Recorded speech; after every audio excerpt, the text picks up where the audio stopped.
और पहला लेसन जैसा कि आप देख रहे हैं, ये आपका है वैद्युत आवेश तथा क्षेत्र, यानी जिसको हम कहते हैं इलेक्ट्रिक चार्जेज एंड फील्ड।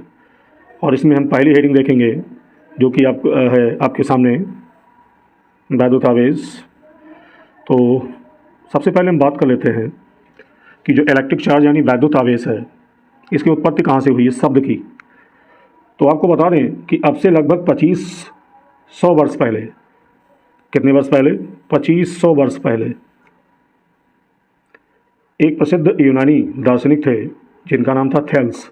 इन्होंने देखा कि जब अंबर नामक पदार्थ को, एक पदार्थ इन्होंने लिया और क्या नाम था इसका, अंबर।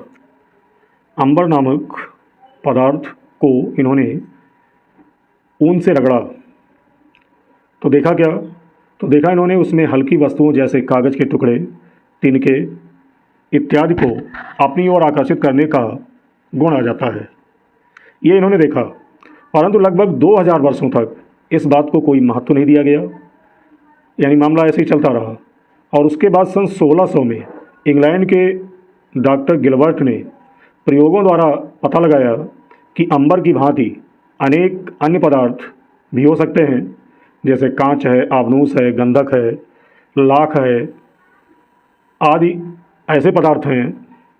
इनको भी बताया कि रगड़े जाने पर ये हल्की वस्तुओं को अपनी ओर आकर्षित करने लगते हैं।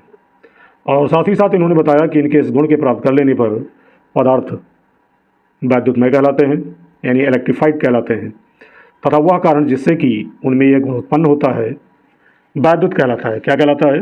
वैद्युत कहलाता है। यानी किसी पदार्थ के वैद्युतमय हो जाने पर कहा जाता है कि पदार्थ ने आवेश ग्रहण कर लिया। अतः वैद्युतमय पदार्थ को आवेशित पदार्थ भी कहते हैं। तो ये तो मैंने बताया आपको कि आवेश की शुरुआत कहाँ से हुई और आवेश शब्द कहाँ से आया। अब आवेश की परिभाषा क्या है? देखिए, चालकता के आधार पर पदार्थ 3 प्रकार के होते हैं। पहला है चालक यानी कंडक्टर, और दूसरा है अर्धचालक यानी सेमीकंडक्टर, और तीसरा है कुचालक या अचालक, इसको नॉन कंडक्टर कहते हैं। तो जो वैद्युत आवेश होता है ये चालक में प्रवाहित होता है, चालक में धारा भी प्रवाहित होती है। तो इसकी डेफिनेशन क्या होगी? किसी चालक में एकांक समय में प्रवाहित धारा को चालक का आवेश कहते हैं। क्या कहेंगे? चालक का आवेश कहते हैं। तो याद रखेंगे, किसी चालक में एकांक समय में प्रवाहित धारा को चालक का आवेश कहते हैं। और अगर मान लीजिए किसी चालक में t सेकंड में प्रवाहित धारा I एम्पियर हो, तो उस चालक में आवेश की जो मात्रा होगी, देखिए आवेश को हम Q से लिखते हैं। तो मैंने कहा कि यदि किसी चालक में t सेकंड में प्रवाहित आवेश की मात्रा, या यूँ कह लीजिए यदि किसी चालक में t सेकंड में प्रवाहित धारा कितने एम्पियर हो, I एम्पियर हो, धारा को I से लिखते हैं। तो प्रवाहित धारा I एम्पियर हो तो चालक में जो आवेश की मात्रा होगी वो धारा और समय के गुणनफल के बराबर होगी, धारा और समय के गुणनफल के बराबर होगी, यानी आवेश की मात्रा Q बराबर IT होगी। याद रखेंगे। तो Q बराबर IT ये आवेश निकालने का सूत्र है। अब सबसे महत्वपूर्ण है कि मात्रक और विमा क्या होगी। तो आपको बता दें कि MKS पद्धति में, MKS पद्धति मतलब मीटर किलोग्राम सेकंड पद्धति में आवेश का जो मात्रक होता है वो एम्पियर सेकंड अथवा कूलाम है। याद रखेंगे। और अगर बात CGS पद्धति की जाए, CGS का फुल फॉर्म होता है सेंटीमीटर ग्राम सेकंड पद्धति।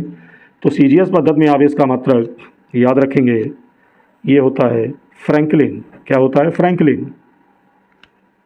और आवेश की जो विमा होती है, आवेश की विमा होती है AT। कैसे? देखिए, आवेश आपका Q बराबर IT होता है। तो I क्या है? धारा, धारा की विमा A हो गई। क्या होगी? धारा की विमा A हो गई। और समय की विमा T, तो आवेश की विमा क्या हो गई? AT हो गई। याद रखेंगे। अगले हेडिंग पर आते हैं, आवेश के प्रकार। तो आवेश देखिए मुख्यतः 2 प्रकार के होते हैं, positive charge and negative charge, यानी धनावेश और ऋण आवेश। ये 2 तरह के आवेश होते हैं। तो 2 प्रकार के आवेश होते हैं, धनावेश और ऋणावेश। और आपको बता दें कि सन 1750 में एक अमेरिकी वैज्ञानिक हुए, इनका नाम था फ्रैंकलिन, और इन्होंने अपने प्रयोगों से स्पष्ट किया कि जो सजातीय आवेश होते हैं, अब यहाँ पर देख लेते हैं सजातीय आवेश क्या हैं। समान आवेशों को सजातीय आवेश कहते हैं। जैसे प्लस क्यू आवेश रखा हो और उससे कुछ दूरी पर दूसरा भी आवेश आपका प्लस क्यू हो, या एक आवेश प्लस क्यू वन हो, दूसरा क्या हो प्लस क्यू टू, तो चूंकि इनकी प्रवृत्ति धनात्मक है, ये भी प्लस में है, ये भी प्लस में है, तो इसको सजातीय आवेश कहते हैं। लेकिन अगर एक आवेश आपका धनात्मक है और दूसरा क्या है ऋणात्मक है, तो इनकी प्रकृति विपरीत है, एक प्लस है दूसरा माइनस में है, तो इनको विजातीय आवेश कहते हैं। तो अमेरिकी वैज्ञानिक फ्रैंकलिन ने सन 1750 में बताया कि जो समान आवेश होंगे यानी सजातीय आवेश होंगे, ये एक दूसरे को प्रतिकर्षित करते हैं, यानी इनके बीच प्रतिकर्षण का बल कार्य करता है। और जो विजातीय आवेश हैं यानी विपरीत आवेश हैं, ये एक दूसरे को आकर्षित करते हैं। तो याद रखेंगे। अब सबसे महत्वपूर्ण जो नियम है वो है कूलाम का नियम। विश्लेषण में कौन सा नियम है? कूलाम का नियम। तो कूलाम का नियम देख लेते हैं। देखिए कूलाम साहब ने क्या किया कि इन्होंने दो आवेशों के बीच, कूलाम ने सन 1785 में, और ये कहाँ के वैज्ञानिक थे? ये फ्रांसीसी वैज्ञानिक थे। इन्होंने प्रयोगों के आधार पर सन 1785 में दो आवेशों के बीच कार्य करने वाले बल के संबंध में, किसके संबंध में? बल के संबंध में एक नियम दिया जिसे कूलाम का नियम कहते हैं। अब ये नियम कहता क्या है? ये नियम ये कहता है कि अगर दो आवेश हों और दो बिंदुओं पर रखे हों, पहला आवेश हो Q1 और दूसरा हो Q2, यहाँ पर प्लस और माइनस नहीं लिया गया है। इन्होंने कहा कि दो आवेश हैं Q1 और Q2 और ये दो बिंदुओं पर रखे हों और इन बिंदुओं के जो बीच की दूरी है ये स्मॉल आर हो, यानी दोनों आवेश Q1 Q2 अगर एक दूसरे से स्मॉल आर दूरी पर रखे हों तो इनके बीच या तो आकर्षण बल लगेगा या तो प्रतिकर्षण बल लगेगा। भाई जाहिर सी बात है, अगर दोनों आवेश समान होंगे तो प्रतिकर्षण बल लगेगा और अगर विपरीत होंगे तो कौन सा बल लगेगा? आकर्षण बल लगेगा। तो इन्होंने कहा कि अपने नियम में कि दो बिंदु आवेशों के बीच लगने वाला आकर्षण अथवा प्रतिकर्षण बल इन आवेशों के गुणनफल के समानुपाती तथा इनके बीच की दूरी के वर्ग के व्युत्क्रमानुपाती होता है। जैसा कि आप फिगर में देख सकते हैं कि पहला आवेश आपका Q1 है और दूसरा Q2 है। Q1 आवेश बिंदु A पर रखा है और Q2 बिंदु B पर रखा है और इनके बीच की दूरी स्मॉल r है। तो कूलाम ने बताया कि इन दोनों आवेशों के बीच या तो आकर्षण बल लगेगा या तो प्रतिकर्षण बल। तो भाई बल कोई भी हो, EF से लिखा जाएगा। किससे लिखा जाएगा? EF से लिखा जाएगा।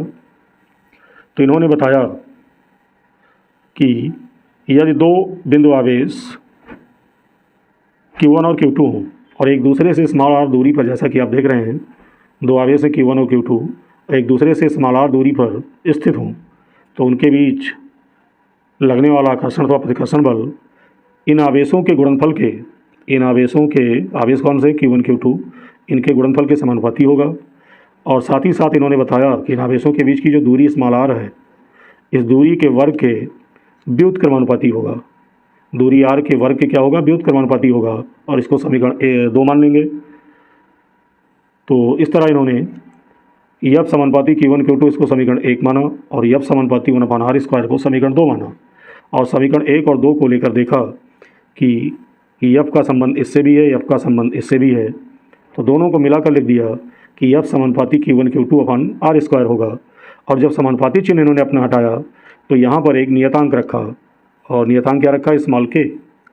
स्मॉल k एक नियतांक रखा और स्मॉल k को हम अनुक्रमानुपाती नियतांक कहते हैं। क्या कहते हैं? अनुक्रमानुपाती नियतांक कहते हैं, और या कूलाम का नियतांक भी कह सकते हैं। और आपको बता दूं कि प्रयोगों द्वारा k का मान जब निकाला गया तो ये मान आपका आया, कितना आया? 9 गुणे, ये मान प्राप्त हुआ प्रयोगों द्वारा 9 गुणे 10⁹ न्यूटन मीटर स्क्वायर प्रति कूलाम स्क्वायर। याद रखेंगे, जब आप न्यूमेरिकल लगाएंगे तो इसका विशेष तौर पर प्रयोग करना होगा। और k का जो आंकिक मान है यानी 9 गुणे 10⁹ न्यूटन मीटर स्क्वायर प्रति कूलाम स्क्वायर, ये उठाकर इन्होंने समीकरण 3 में रख दिया। तो F बराबर आया 9 गुणे 10⁹ Q1 Q2/r²। और मैंने जैसा कि आपको बताया कि जो स्मॉल k है ये अनुक्रमानुपाती नियतांक है, और इसको सुविधा के लिए हम क्या लिखते हैं? सुविधा के लिए इसको हम लिखते हैं 1/4πε0। 1/4πε0। अभी एप्सिलॉन 0 क्या है? तो जो एप्सिलॉन 0 है इसको एप्सिलॉन नॉट भी कहते हैं। क्या पढ़ते हैं? एप्सिलॉन, एप्सिलॉन इसको पढ़ते हैं। तो इसको कहेंगे एप्सिलॉन 0। क्या कहेंगे? एप्सिलॉन 0 या एप्सिलॉन नॉट भी कहते हैं, याद रखेंगे। तो मैंने कहा कि अनुक्रमानुपाती नियतांक स्मॉल k को सुविधा के लिए 1/4 पाई एप्सिलॉन 0 लिखा जाता है। और जो एप्सिलॉन 0 है इसको हम क्या कहते हैं, इसको हम कहते हैं निर्वात की विद्युतशीलता, निर्वात अथवा वायु की विद्युतशीलता कहते हैं। क्या कहेंगे, निर्वात अथवा वायु की विद्युतशीलता कहते हैं, याद रखेंगे। तो आप देख सकते हैं कि 1/4 पाई एप्सिलॉन 0 का भी आंकिक मान वही होगा जो स्मॉल k का होगा, यानी इसका भी आंकिक मान 9×10⁹ न्यूटन मीटर स्क्वायर प्रति कूलम स्क्वायर होगा। तो हम जो फार्मूला समीकरण 3 में आपने देखा कि F बराबर small k Q1 Q2 upon R square है, तो आपने देखा कि k बराबर 1/4 पाई एप्सिलॉन 0 होता है, और जो k का आंकिक मान होता है वही 4 पाई एप्सिलॉन 0 का भी होता है।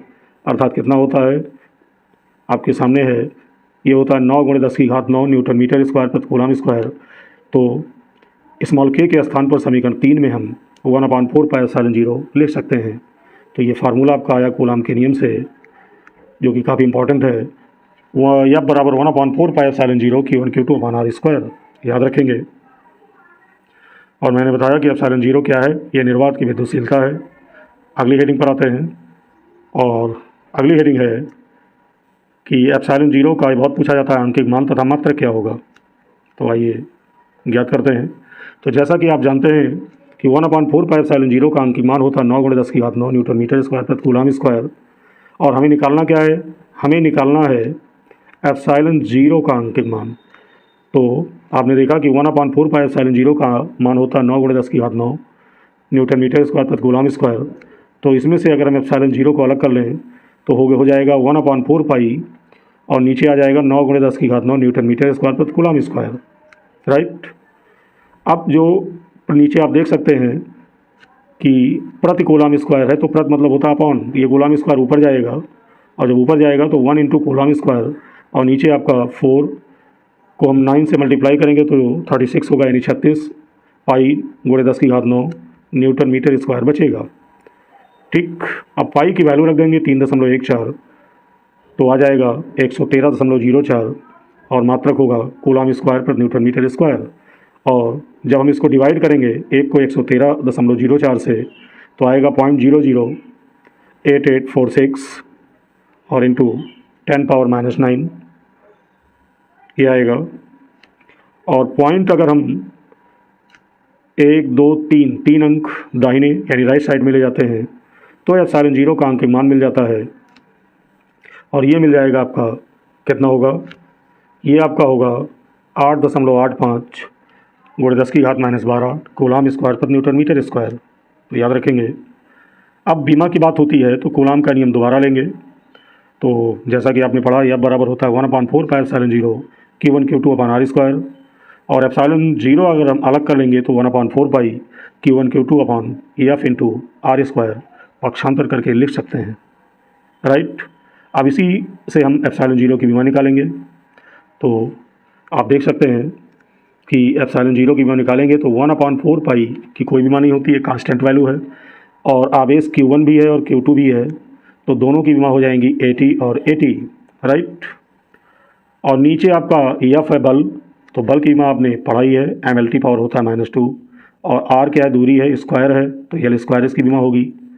और इसको जब सॉल्व करेंगे तो नीचे आपका आएगा, नीचे एक ब्रैकेट में लाएंगे mL³ T पावर -2, और ऊपर ले जाएंगे तो हो जाएगा m power -1 L power -3 T power +2, और ऊपर आपका दिया ये a² T स्क्वायर, और दोनों को एक ब्रैकेट में लाएंगे तो आप जानते हैं कि घातें जुड़ जाएंगी। और फाइनली इसकी जो बीमा होगी एप्सिलॉन 0 की, ये होगी m power -1 L power -3 T power 4 और a स्क्वायर। बहुत पूछा जाता है, याद रखेंगे। तो वीडियो यदि आपको अच्छा लग रहा हो और समझ में आ रहा हो सारी चीज़ें, तो वीडियो को लाइक कर दीजिए, और ज़्यादा से ज़्यादा अन्य ग्रुपों में भी शेयर कर दीजिए, जिससे सभी स्टूडेंट को इसका लाभ मिले।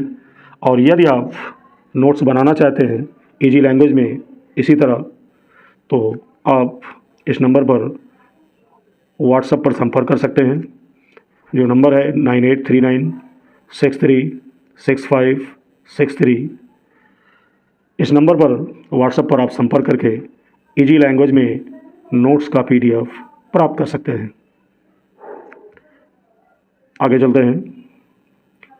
एप्सिलॉन जीरो तथा एप्सिलॉन में संबंध क्या होता है। देखिए सारी हेडिंग इंपॉर्टेंट हैं और पूछी जाती हैं, तो निकाल लेते हैं संबंध। देखिए जो निर्वात की विद्युतशीलता होती है वो होती है एप्सिलॉन जीरो, और जो माध्यम यानी परावैद्युत माध्यम की जो वैद्युतशीलता होती है उसको एप्सिलॉन से लिखते हैं। किससे लिखते हैं? एप्सिलॉन से। और इन दोनों में संबंध क्या होता है, तो आपको बता दें कि परावैद्युत माध्यम की वैद्युतशीलता एप्सिलॉन और निर्वात अथवा वायु की वैद्युतशीलता एप्सिलॉन जीरो, इन दोनों के अनुपात को हम माध्यम का परावैद्युतांक कहते हैं, जिसको हम के से लिखते हैं। किसे लिखते हैं? के से लिखते हैं। जैसा कि आप देख रहे हैं कि epsilon upon epsilon zero equal to K है, और एप्सिलॉन बराबर निकालेंगे तो एप्सिलॉन जीरो के बराबर होगा, जहाँ के को हम माध्यम का परावैद्युतांक कहते हैं, और ये सभी आगे के डेरिवेशन में यूज होगा। अब अगली हेडिंग पर आते हैं, जो कि है इलेक्ट्रिक फील्ड यानी वैद्युत क्षेत्र। इम्पॉर्टेंट है। तो जैसा कि आप जानते हैं कि जब दो आवेश एक दूसरे के संपर्क में रखे जाते हैं तो उनके बीच या तो आकर्षण बल लगता है या तो प्रतिकर्षण बल लगता है। तो आपको बता दूं कि किसी एक आवेश को लें और चाहे कई आवेशों का समूह हो, तो कोई एक आवेश या वो आवेश समूह के चारों ओर का वह क्षेत्र जिसमें कोई अन्य आवेश आकर्षण अथवा प्रतिकर्षण के बल का अनुभव करता है, वैद्युत क्षेत्र अथवा वैद्युत बल क्षेत्र कहलाता है। तो इम्पॉर्टेंट है, याद रखेंगे। अगली हेडिंग है परीक्षण आवेश, जिसको हम टेस्ट चार्ज कहते हैं। ये क्या होता है? तो आपको बता दें कि परीक्षण आवेश जो आपका होता है ये एक काल्पनिक आवेश होता है। कैसा आवेश होता है? काल्पनिक आवेश होता है। और साथ ही साथ आपको बता दूं कि यह एक अत्यंत अल्प धन बिंदु आवेश होता है, यानी इसकी प्रकृति धनात्मक होती है, जिसका अपना कोई वैद्युत क्षेत्र नहीं होता है, और इसको वैद्युत क्षेत्र में रखने पर वैद्युत क्षेत्र में कोई परिवर्तन नहीं होता है। और जैसा कि मैंने बताया कि यह एक काल्पनिक आवेश है, यानी वास्तविक आवेश नहीं है। तो आप जानते हैं कि आवेश कोई भी हो इसको हम क्यू से लिखते हैं, लेकिन जो आपका परीक्षण आवेश है इसको प्लस क्यू जीरो से लिखते हैं, यानी यह एक काल्पनिक आवेश है। तो परीक्षण आवेश के बारे में मैंने बताया, और आप देख सकते हैं कि परीक्षण आवेश एक कैसा आवेश है? एक कल्पित यानी काल्पनिक आवेश है, जो कि धनात्मक होता है और जिसका अपना कोई वैद्युत क्षेत्र नहीं होता है। और अगर इसको वैद्युत क्षेत्र में रखें तो वैद्युत क्षेत्र के मान में कोई परिवर्तन नहीं होता। इसे प्लस क्यू जीरो से प्रदर्शित करते हैं, याद रखेंगे। अब मोस्ट इंपॉर्टेंट हेडिंग है वैद्युत क्षेत्र की तीव्रता, जिसको कहते हैं इंटेंसिटी ऑफ इलेक्ट्रिक फील्ड।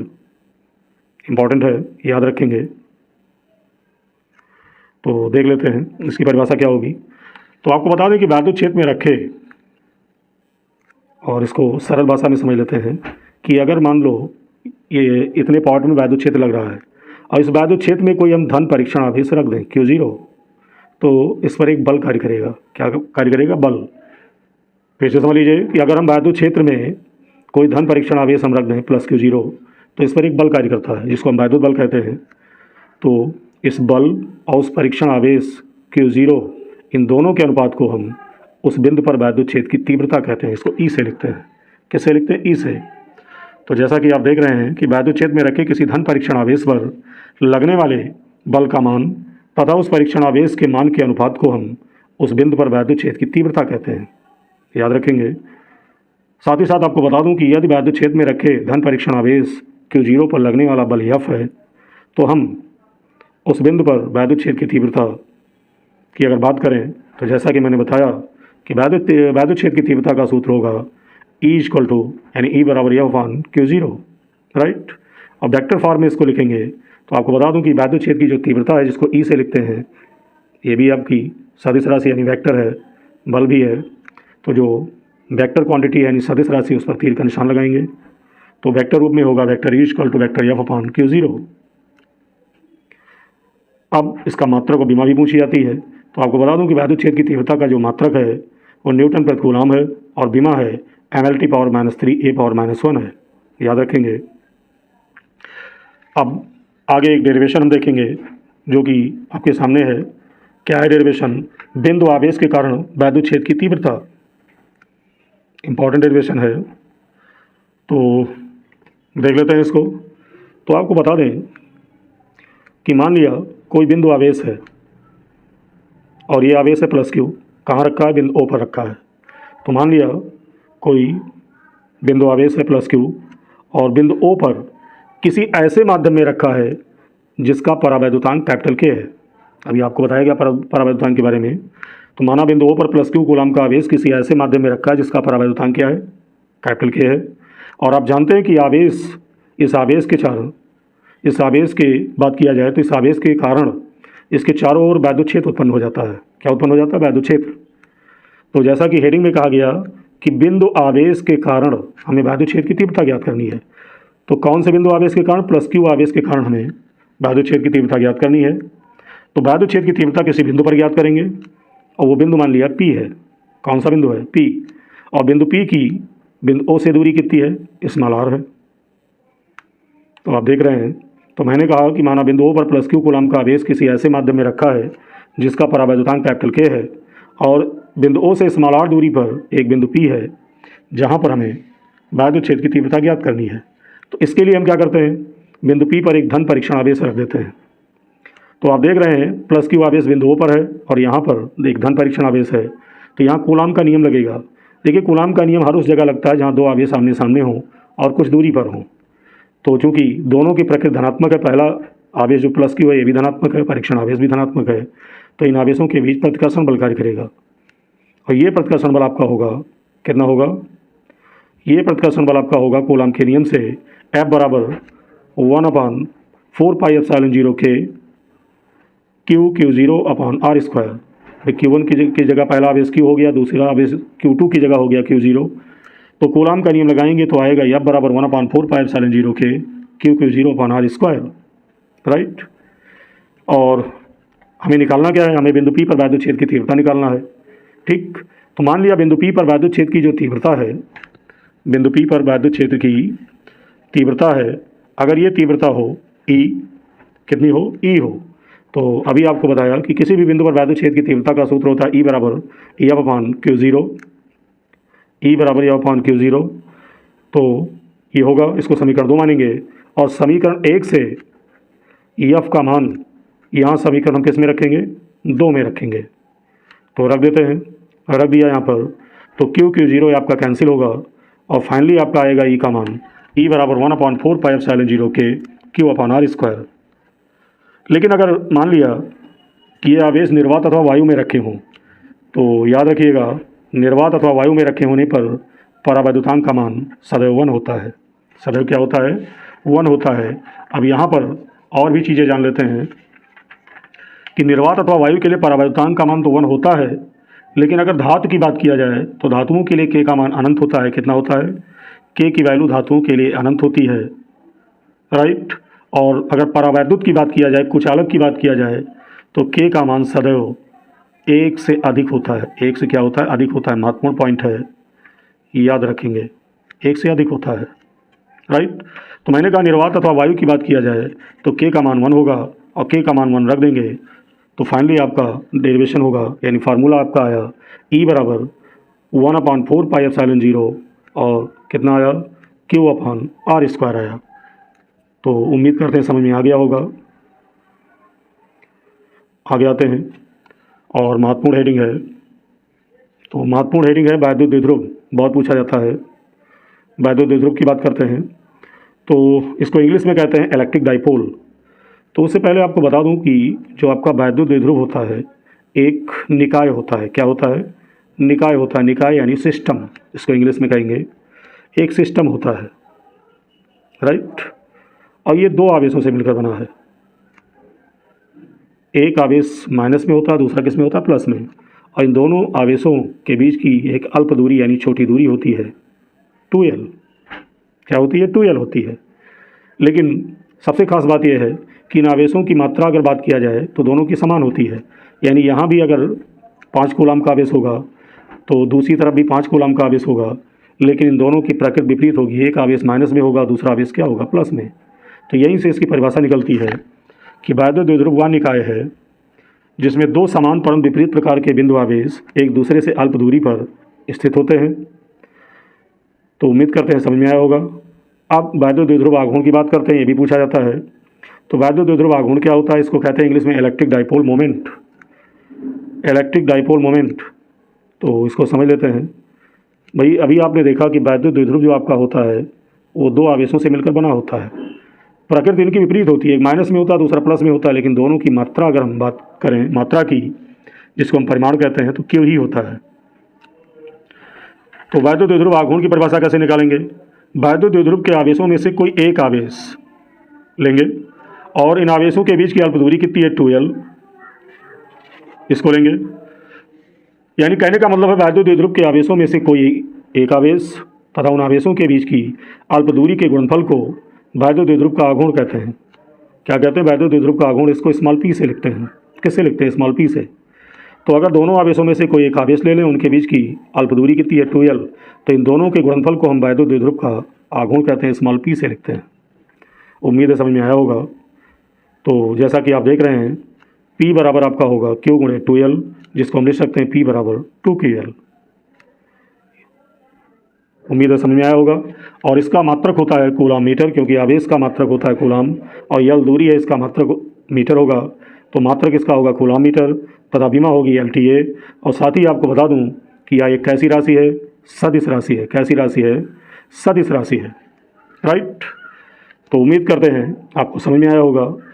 तो यदि समझ में आया है तो वीडियो को लाइक कीजिए और ज़्यादा से ज़्यादा अन्य ग्रुपों में शेयर कीजिए, जिससे अन्य स्टूडेंट को भी इसका फ़ायदा मिल पाए। और यदि आप चाहते हैं कि इसके आगे का पार्ट भी इसी तरह आपको मिलता रहे और मिले भी, तो चैनल को सब्सक्राइब कर लीजिए। तो इसका आगे का पार्ट हम देखते हैं अन्य वीडियो में, यानी अगले वीडियो में। तब तक के लिए बहुत बहुत धन्यवाद।